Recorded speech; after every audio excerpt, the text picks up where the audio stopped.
Dengerin, pasti asyik. Assalamualaikum warahmatullahi wabarakatuh. Balik lagi di channel ini sama saya Anissa di Dengerin Pasti Asyik.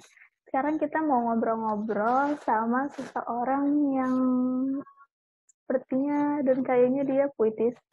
Pasti puitis karena dia jago merangkai kata-kata, udah bikin novel juga, udah punya cerita juga di Wattpad. Coba kita sambut dia, Suci Handayani. Hai, Ci. Hai, Sehat. Alhamdulillah. Gimana kabarnya? Baik? Sehat. Baik. Alhamdulillah. Ini kita ngobrol-ngobrol aja nih, nyantai kan? Nyantai kan? Sibuk gak? Enggak. Weekend. WFH juga sih shifting. WFH shifting. Berarti seminggu berapa kali tuh? 2. Ganti-gantian berarti yang di kantor juga? Cuman dapat hari Selasa atau Rabu. Selasa sama Kamis. Berarti pas ke kantor, di kantornya ada berapa orang? Di ruangan itu berapa ya? Lumayan banyak juga sih. Beda divisi. Gitu. Oh. Tapi emang nggak penuh. Tapi kalau sales sama marketing yang lain sih, ya mereka sih sama sekali nggak ke kantor. Paling kalau misalnya emang ada yang urgent banget baru. Berarti sekarang pas lagi pandemi yang ke kantor cuma divisi-divisi yang penting?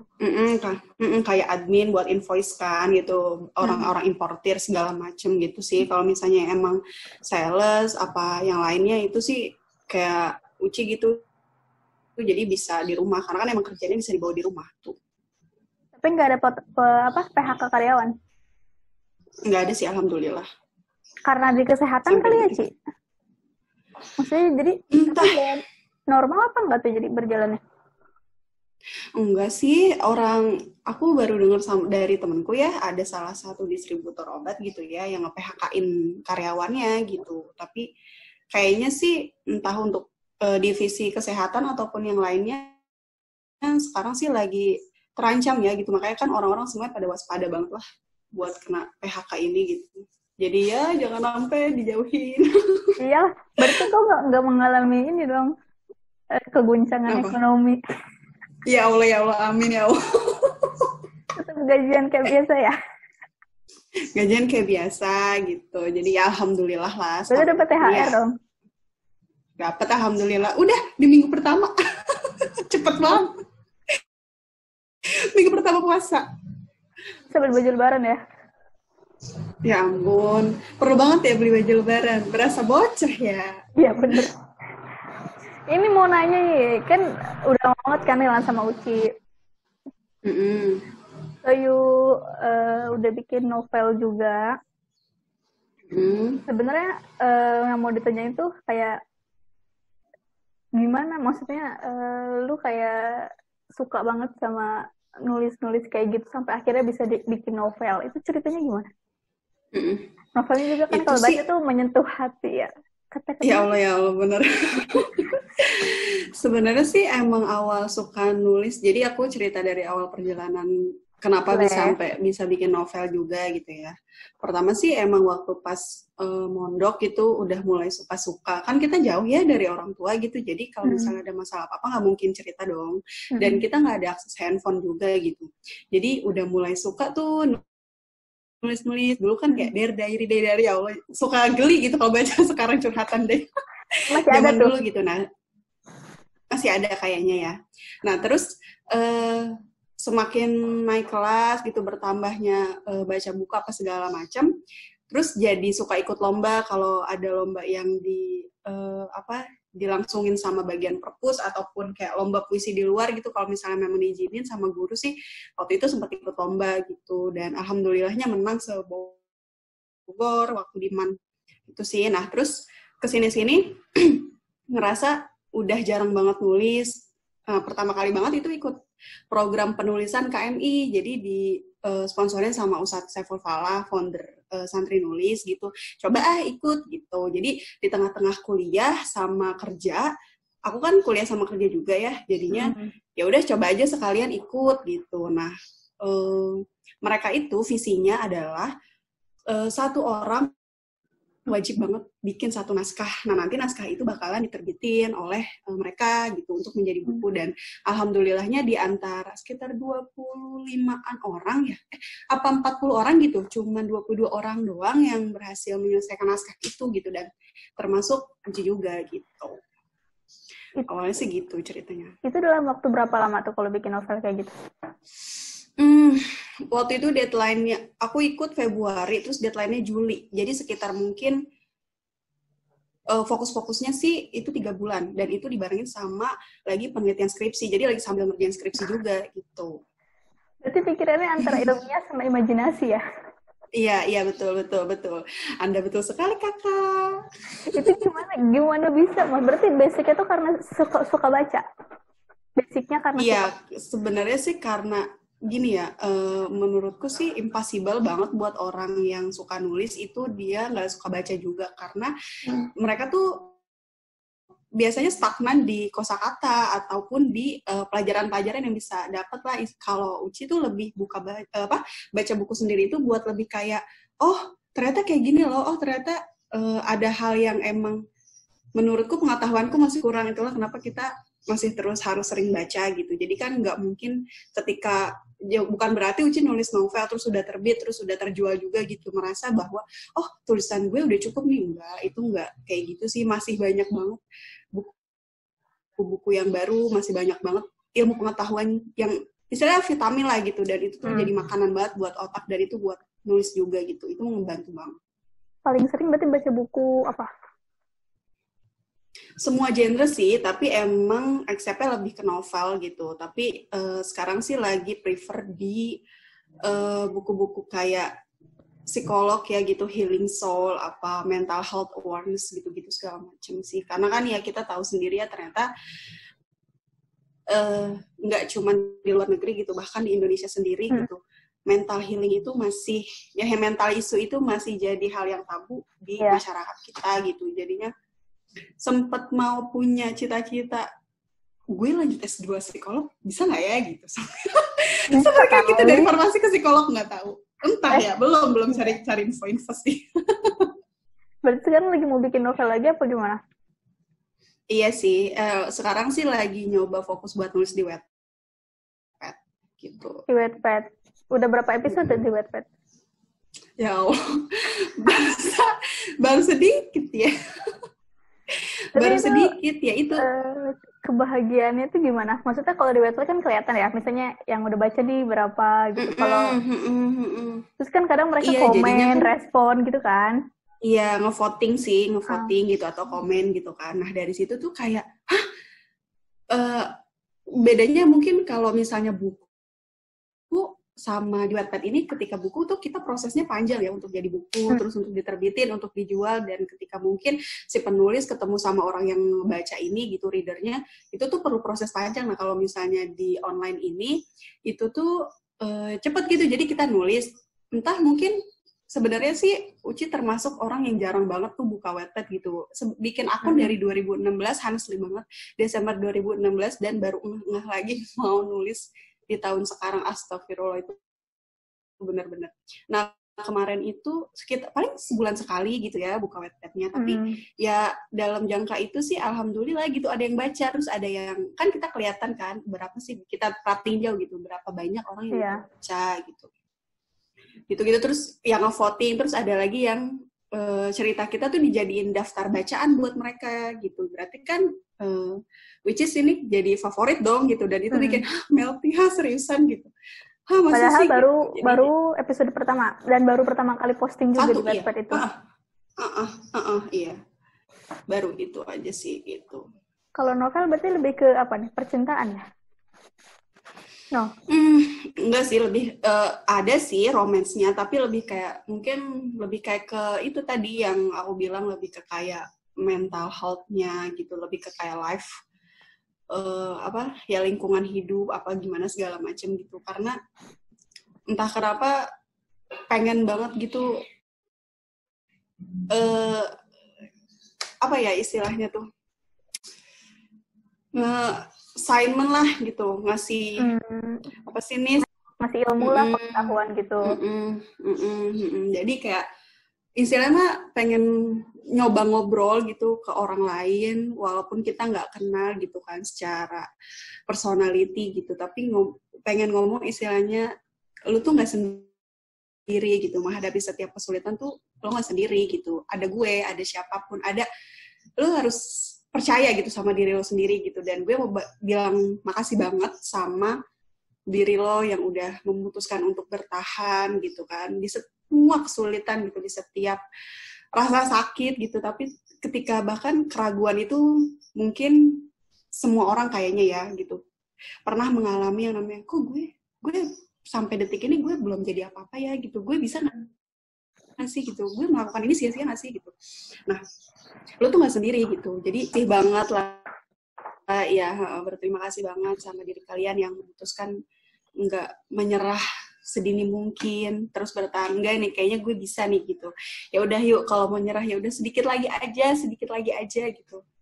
Dan buat kalian semua yang merasakan ada di fase terbawah kehidupan gitu ya, kalian nggak sendiri gitu, bakalan lewatin semua itu. Dan ketika flashback lagi ke belakang, oh gitu, make a plus buat diri sendiri, buat ya ternyata gue sekuat ini ya gitu sih, lebih ke kayak gitu, lebih ke kayak apa ya, nggak ada salahnya kalau emang capek ya berhenti aja dulu, tapi memutuskan untuk menyerah rasanya jangan. Itu sih lebih ke kayak itu aja sih, bocoran kisah yang kedua. Hah? Oke, oh ini untuk novel apa yang di Wattpad ini? Yang di Wattpad ya. Kalau yang di novel yang kemarin udah jadi sih literally tentang romance, tapi itu pesannya itu adalah pengen tahu masyarakat gimana sih, apa sih kerjaan apoteker di rumah sakit gitu. Mostly kan karena basicku adalah farmasi, jadinya orang-orang tuh nggak tahu sebenarnya orang tuh yang ngasih obat secara langsung ke pasien itu apakah apoteker, apakah emang asistennya atau apa gitu. Nah, aku sih lewat novel ini aku pengen tahu gitu masyarakat bahwa oh ternyata di apotek itu penanggung jawab nggak cuma di belakang background loh, tapi memang mengedukasi pasien, memberikan informasi mengenai obat gitu. Ini jangan dipakai sama ini cara penggunaannya seperti ini gitu. Berarti kalau misalnya untuk menulis sebuah karya itu lebih mudah sesuatu yang udah kita alamin terus di-share ke orang lain. Tapi kan kadang ada juga yang nulis tuh yang imajinasinya kayak kalau ABG gitu gimana sih? Nggak dia ngalamin apa gimana gitu. Oh ya, nah itu juga biasanya melalui riset gitu. Jadi sih ketika gini, yang saya tahu gitu ya, maksudnya ketika kita mau nulis gitu, kita tuh harus ada risetnya dulu, karena kalau cuman based on hayalan itu nanti tuh bakalan stagnan di tengah-tengah gitu, dan kita nggak tahu gitu. Ini tuh bakalan endingnya kemana gitu. Ini tuh harus apa lagi yang dibahas gitu. Dan kita ketika mau membahas sesuatu, entah itu berkaitan, mungkin kayak kalau aku kan yang di novel itu di rumah sakit ya gitu. Nah tentang penyakit nih gitu, nggak mungkin dong asal-asalan. Iya, apalagi ada istilah-istilahnya kan. Ambillah contoh misalnya cancer gitu. Iya gitu, ambillah misalnya cancer gitu. Terus dengan obat ini nanti akan bereaksi ini segala macam. Itu kan harus ada based on literaturnya juga gitu. Jadi emang nggak bisa based on hayalan sih. Tuh. Makanya kenapa baca tuh perlu ya. Iya itu tuh sebagai vitamin kita ya. Mungkin buat nambah kosakata, buat nambah ilmu pengetahuan juga gitu. Jadinya kayak lebih nge-healing ourselves aja kalau baca. Kalau honestly Uci pribadi sih. Tapi kadang gini ya Ci, kan pribadi nih, aku sendiri misalnya gini, pengen banget kayak kalau lihat Uci nih, kayak jadi contoh banget nih, Uci kalau nulis kata-kata bagus banget tuh, yang suka di hashtagnya catatan Uci tuh, ya kan, gila. Kalau baca tuh kayak terenyuh gitu kan, terus pengen deh, tapi honestly banget, aku tuh nggak terlalu suka baca, karena maksudnya kalau soal novel gitu-gitu ya, karena kenapa? Karena tuh kalau misalnya baca novel tuh bingung maksudnya tuh bingung milih yang mana. Paling kita kan baca novel orang-orang yang terkenal aja, Pelia lah, Andrea Hirata lah, kan yang kayak gitu-gitu yang udah pasti. Maksudnya nama mereka juga udah besar, tapi jadinya kita mau baca gitu kan. Tapi kan kadang pengen baca juga novel-novel karya orang lain, apalagi misalnya yang baru nulis atau enggak yang di genre lain kayak gitu. Cuman nggak percaya aja gitu, kayak pas lihat di belakangnya tuh bagus nggak ya nih novel. Kadang tuh di Gramet tuh suka cuman panjang gitu, ngebacain doang tuh belakang-belakangnya. Sinopsisnya itu di belakang ya. Enggak deh, kayak gini. Sering banget kayak gitu. Terus lebih sering tuh kalau baca novel tuh kalau aku rekomendasi dari teman-teman, misalnya gini, ini bagus deh, baru nih percaya dan baru beli gitu. Kalau nggak rekomendasi tuh kita kayak yang bukan nggak kepercayaan, seperti kayak bener nggak ya gitu. Iya, balik lagi sih kalau menurut aku lebih ke selera masing-masing kalau baca gitu. Cuman emang yang penting mah baca aja dulu gitu. Mau apapun bukunya ya udah nggak apa-apa, yang penting baca aja dulu. Nah, dari situ tuh nanti kita biasanya suka, kalau misalnya pengen nulis ya, kalau misalnya uji pribadi itu misalnya tiba-tiba ya kalau misalnya lagi diam terus ngehayal apa gitu, ya ampun, kebiasaan banget buruk yang ngehayal terus ngomong sendiri, itu jangan ditiru banget sampai sekarang dari zaman mondok. Ya Allah, tapi kan tetap ya di kantor tuh dibilang gila karena setiap kerja langsung pakai headset, masuk dunia sendiri, terus sampai dibilang, Ci, lu tuh dianggap aneh, lu tuh dianggap gila karena lu ngomong sendiri, padahal tuh bukan ngomong, jadi cuma kita lagi denger lagu terus seolah-olah membayangkan bahwa yang nyanyi itu gue gitu. Jadi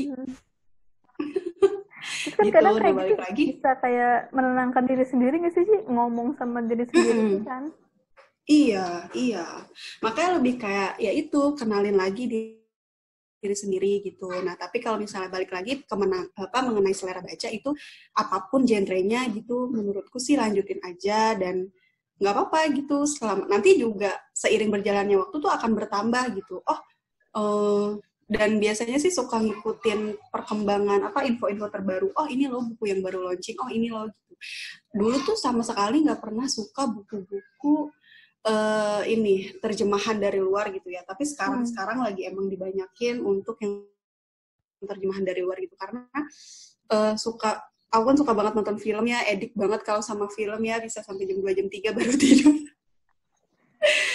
Nah itu kan kayak anggaplah Harry Potter gitu, oh kok bisa sih sekeren ini gitu. Beliau tuh J.K. Rowling tuh gimana sih waktu itu nulisnya gitu, sampai berseri-seri seperti itu sih, kayak kok bisa sampai sebegitunya, hayalan yang benar-benar sampai impossible banget nggak sih gitu. Iyalah, apalagi satu serinya aja bisa setebal apa kan, kayak kamus.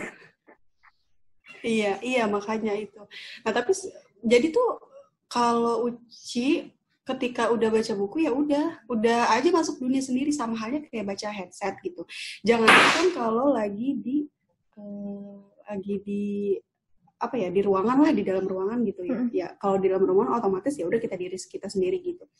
Di angkutan umum, di kereta, in everywhere, pasti kalau udah headset terus sambil baca buku ya udah masuk aja ke dunia sendiri gitu. Kadang nggak sama kanan kiri, depan belakang gitu. Kadang gitu sih sebenarnya sih ada negatifnya juga, kalau misalnya terlalu fokus sama diri sendiri juga kayak gitu nggak bagus sih gitu.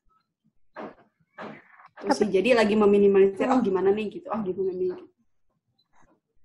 Tapi tuh ya, aku kan baru ngeh banget sih sama baca tuh karena satu kosan dulu kuliah sama orang yang jurusannya sastra Indonesia, ya kan? Itu kan bukunya banyak-banyak kan, terus coba deh baca nih apaan sih nih novel, setiap hari dia bawa novel, sehari bisa bawa 5 novel kan, novel apapun itu, sastra, apalah apa gitu kan. Kadang nih pernah nyoba nulis makalah aja, Ci. Gue tuh minta direvisi dulu sama dia sebelum ke dosen gue. Terus dia baca novel, ya udah ini bagus nih lu baca deh, kita jadi ikutan baca kan. Tapi pernah baca yang buset ini apa? Ya ampun, gitu kan novel sastra, kata dia gitu. Iya baca 20 lembar tuh udah shock banget kan. Jadi setiap udah gitu, kalau itu kata dia ya udah lu nulis ini aja, skripsi lanjutin gitu ya. Itu skripsi lalu bacain dulu dong, bener apa enggak sih gitu. Jadi saya pribadi tuh ngerasa tulisan gue tuh nggak nyambung, padahal kata dia semua tulisan tuh nyambung, nggak ada yang nggak nyambung gitu. Iya. Tapi kita nggak pede aja gitu. Nah itu balik ke confident masing-masing nih gitu. Tapi menurutku how to be confident. Gimana ya? Enggak, sebenarnya sih semakin dewasa ya gitu. Gue merasa kayak gue kehilangan kekonfidenan itu gitu. Gue nggak, lu tahu gitu sampai sekarang. Bahkan gue nggak bisa kalau mau ngomong nih sama prinsipal gitu kan, kayak misalnya mau report kerjaan apa segala macam, itu tuh langsung panas dingin gitu. Itu kehilangan confident. Pokoknya semenjak besar, entah karena memang gue introvert atau apa gitu, gue nggak paham. Cuman jatuhnya kayak apa ya, kalau nggak bisa ngomong depan orang banyak gitu. Tapi itu kalau misalnya Uci nganggep mereka itu stranger gitu. Tapi kalau misalnya aku nganggepnya, ya maksudnya kayak gue nganggepnya ya mereka tuh teman gitu. Misalnya mereka tuh ya biasa aja, mereka juga sama manusia gitu. Mereka juga ada kurangnya gitu. Mereka ngantuk ya tidur, lapar ya makan gitu sih. Nah itu pasti bakalan biasa aja gitu. Gitu sih. Nah tentang pede ya. Ya gimana ya? Ya paling nggak peduli aja sih sama sekitar gitu. Sama halnya kayak yang tadi Uci ceritain, kalau gue dibilang aneh, gue dibilang gila, malah gara-gara kalau udah pakai headset nih, terus ya udah gitu gue sambil lip sync aja, terus sambil kerja, bla bla segala macam sampai ntar jam 12 istirahat gitu. Partner gue samping gitu, Ci, udah manggil nih, digeprak dulu meja baru, sorry gitu. Paling gue gitu sih ngomongnya. Tapi itu lu fokus. Sorry gitu. Nah, fokus. Nah, waktu pas bikin novel juga sama kayak gitu kan, udah mumet banget ya, capek gitu. Kadang di tengah-tengah skripsi kan nangis ya, maksudnya saking capek gitu. Apalagi waktu itu ngambil data di rumah sakit di Gatot Subroto ya, yang setiap hari tuh bener-bener pulang pergi Bogor, Jakarta selama 3 bulan itu ngambil data. Terus ya udah buat nge-healing diri sendiri, buat nyemangatin diri sendiri lagi gitu. Karena emang tiap hari pressure-nya kan lebih besar ya gitu. Oh, dikejar deadline nih gitu. Jadi saat itu nge-healingnya ya nulis gitu. Jadi kalau udah masuk aja gitu ke dunia sendiri, kalau udah nulis sambil ngedengerin headset dengan volume yang besar itu gitu. Berarti maksudnya udah misalnya lagi pusing nulis skripsi, terus cara healingnya nulis novel. Iya. Itu mumet.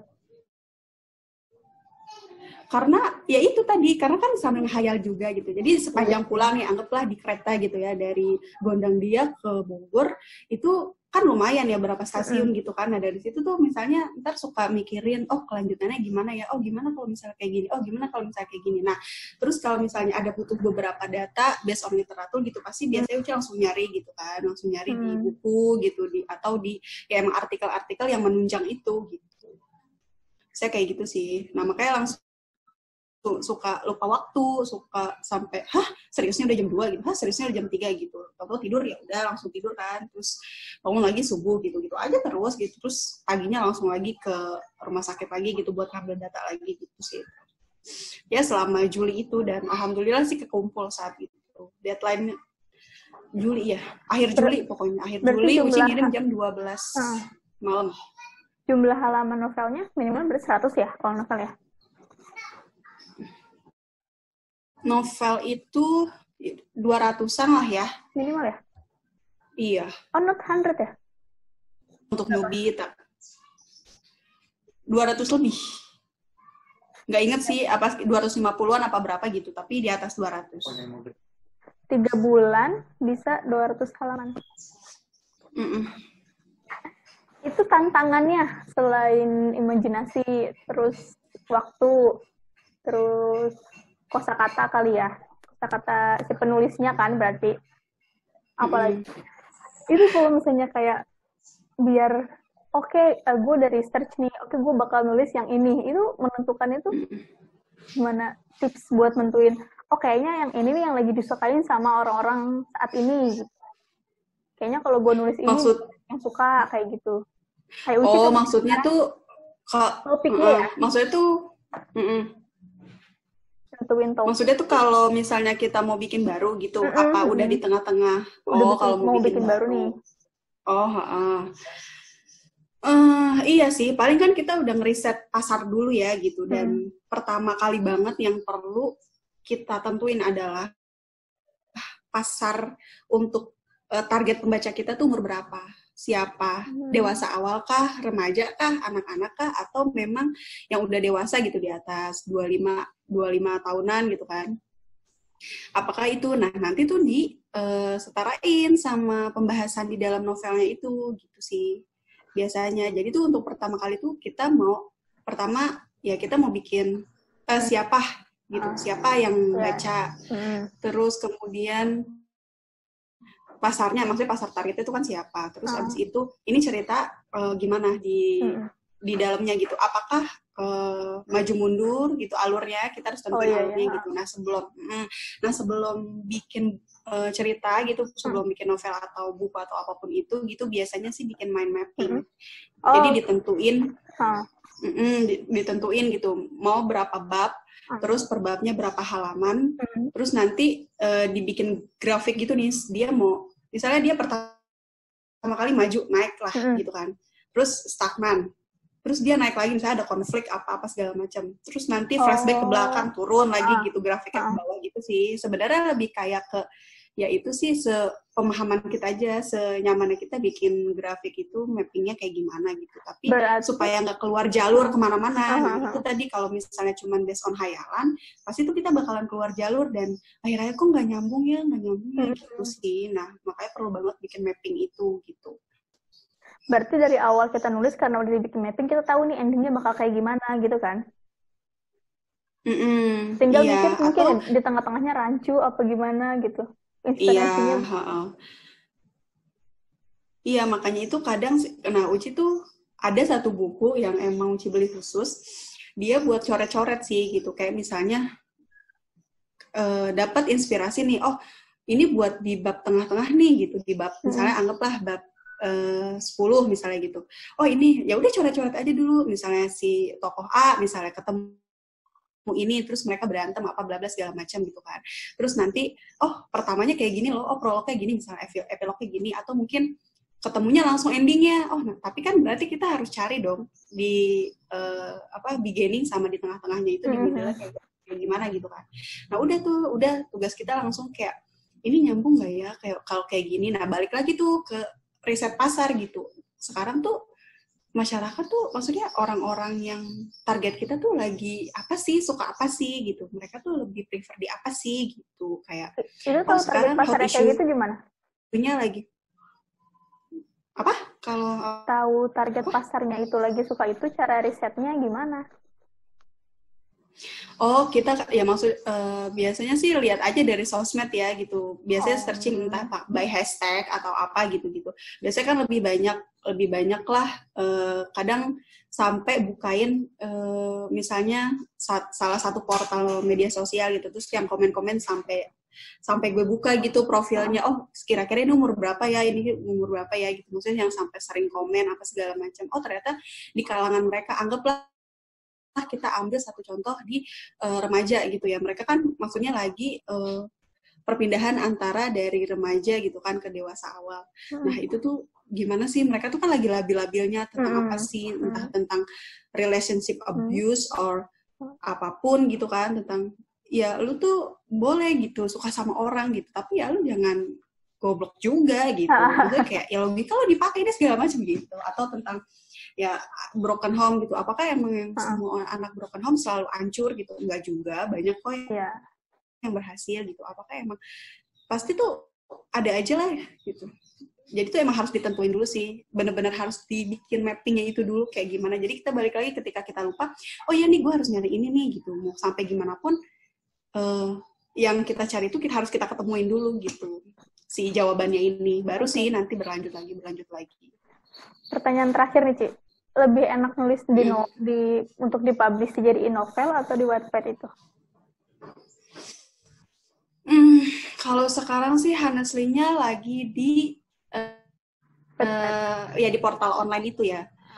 Iya, lagi di Wattpad juga. Karena ya langsung dapat interaksi aja gitu dari orang-orang dan langsung dapat kritikan langsung gitu. Ini terlalu banyak kalimat ini gitu kan, misalnya dalam beberapa paragraf ada 5 kalimat gitu kan. Sorry. Ya benar sih ini satu paragraf 5 kalimat gitu kan. Benar, satu paragraf ini terlalu banyak kata dengan, atau ini terlalu banyak kata yang atau apa gitu. Jadi tuh kita langsung dapat kritikan dari orang, dan itu tuh oh iya ya, jadi lebih kayak gue dapat pelajaran sendiri untuk nge-improve gimana sih tulisan yang bisa diterima orang gitu, gimana sih gitu sih, lebih kayak gitu. Jadi itu ya, apa, risetnya tuh bisa langsung kelihatan itunya, hasilnya gitu kan. Iya. Terus tapi mereka itu, gitu. Itunya apa, komennya juga membangun ya, maksudnya untuk kebaikan si penulisnya ya, nggak yang juit gitu, nggak ada kalau yang juit gitu. Kalau sejauh ini sih belum ada, tapi jangan sampai ada ya, tapi pasti ada aja ya. Namanya orang hidup nggak dijulitin kayaknya nggak asik say gitu, jadi kayak nggak sepedas omongan tetangga. Jadi sih mungkin ya sekarang sih lagi nyaman di situ gitu, cuman emang bikin mappingnya ya sama gitu, kayak bab 1 ini, bab 2 ini, prolognya ini, nanti ngetik-ngetik lagi gitu. Emang sih cuman kalau enaknya kalau misalnya, kalau perbandingannya ya gitu, kalau misalnya kita upload di online itu, orang tuh yang ngikutin kita pasti langsung baca karena masuk ke notif mereka. Yeah. Nah, tapi kalau misalnya di buku, dan itu tuh ketika kita mau edit, kita tuh harus cepet gitu. Saat itu juga ketika kita sadar, oh ini segala macam gitu. Nah, karena kalau misalnya di buku gitu, maksudnya di naskah kita yang, berarti kan kalau kita mau ngasih naskah ke penerbit, berarti kan harus dalam satu bundel yang udah rapi. Yeah. Kan kita harus baca lagi dari awal, dibaca lagi dari awal, kalau ada yang kurang pas itu diedit lagi apa segala macam gitu. Oke nih Ci, terakhir banget, tips buat mereka-mereka yang juga pengen nulis novel, cuman mungkin kurang pede atau sebagainya itu apa? Pesan gue, asyik kan? Thank you.